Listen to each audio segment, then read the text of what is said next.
There was a house where you made a left, and then a right, and you kept driving until you reached a cul-de-sac. It remained untouched, unloved, and completely different than the rest. There lived a man inside. He was never seen before, but when I was younger, we all thought up stories about him. He was an evil man with no soul. He was frightening and scary. There was no kindness. He was lonely with no family. There was no arts and craft pictures hung up on his fridge. I was riding home from school one day. On the big yellow bus. The school day had ended. The bus ride was like a zoo. No one could sit still. It was chaotic, but it was just like every other day. Nothing seemed different.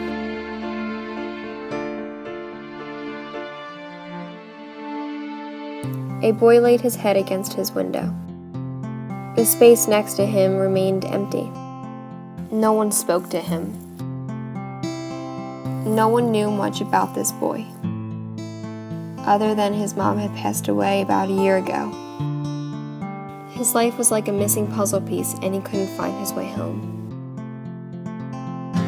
My mind's gears and chains turned in hopes of trying to figure this boy out.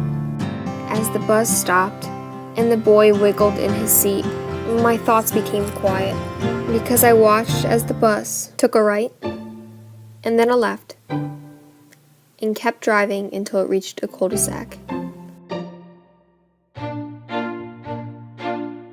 And then the boy stood, said his thanks to the driver, and stepped onto the cracked sidewalk, and then onto the dirty driveway, and then he raised his hand, knocked 3 times, and waited.